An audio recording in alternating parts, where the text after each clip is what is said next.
बहुत समय पहले की बात है।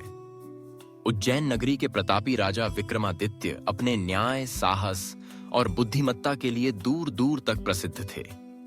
एक दिन तांत्रिक ने विक्रम को एक पेड़ पर लटके हुए शव बेताल को लाने का कठिन कार्य सौंपा। राजा विक्रमादित्य ने निडर होकर उस पेड़ पर चढ़कर बेताल को अपने कंधे पर उठा लिया। जैसे ही वे लौटने लगे, बेताल ने अपनी रहस्यमयी आवाज में कहा, राजा विक्रम, मैं तुम्हें एक कहानी सुनाऊंगा। अगर तुमने उत्तर जानते हुए भी मौन रहे तो तुम्हारा सिर टुकड़े टुकड़े हो जाएगा। अगर नहीं जानते तो मैं शांत रहूंगा। तैयार हो जाऊं। कहानी शुरू होती है। बेताल ने कहना शुरू किया।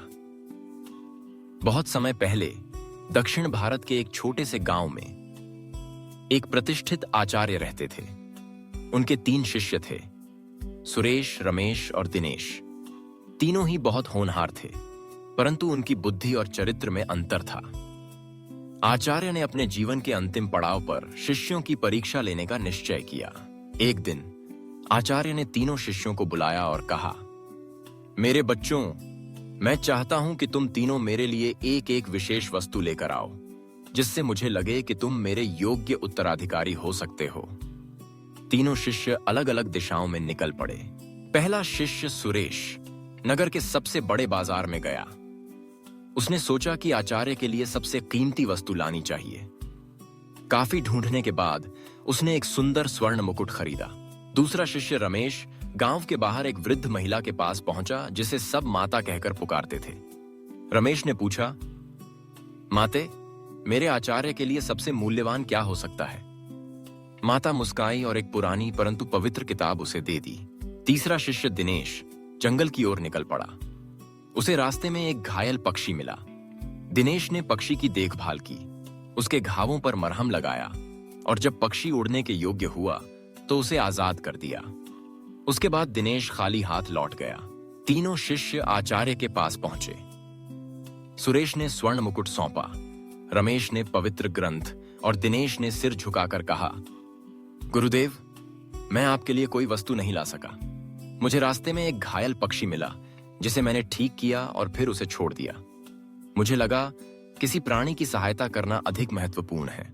आचार्य मुस्कुराए और बोले, तुम तीनों ने अलग अलग तरीके से मेरी परीक्षा दी है। सुरेश, तुमने धन को महत्व दिया। रमेश, तुमने ज्ञान को। और दिनेश, तुमने करुणा और सेवा को। लेकिन अब मैं जानना चाहता हूं, मेरे लिए सच्चा उत्तराधिकारी कौन है? इतना कहकर बेताल चुप हो गया और बोला, अब बताओ हे विक्रम, तीनों शिष्यों में से किसने सच्ची शिक्षा पाई? किसे आचार्य का उत्तराधिकारी बनना चाहिए? ध्यान रहे, यदि उत्तर जानते हुए भी मौन रहे तो तुम्हारा सिर टुकड़े टुकड़े हो जाएगा।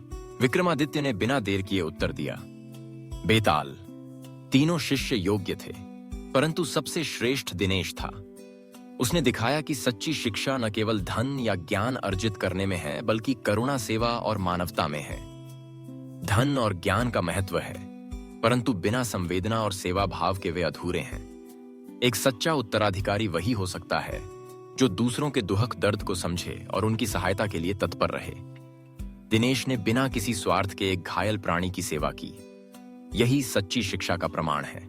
बेताल एक रहस्यमयी हंसी हंसता है और उसकी आवाज गूंजती है।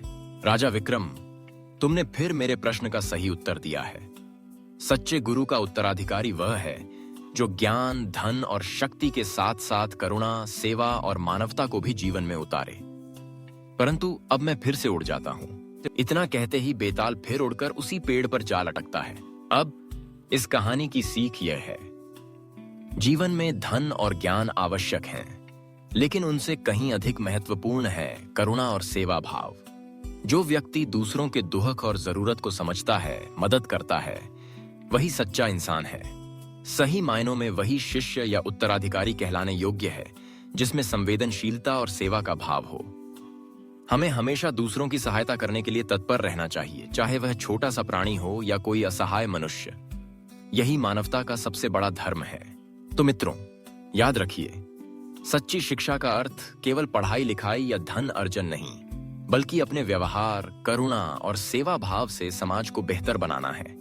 जब भी आपके जीवन में कोई ऐसा अवसर आए जहां आप किसी की मदद कर सकते हैं तो जरूर करें। यही जीवन का सबसे बड़ा उद्देश्य है। इसी विचार के साथ बेताल की पहली कहानी समाप्त होती है। अगले सफर में बेताल फिर एक नई कहानी और एक नई चुनौती लेकर आएगा।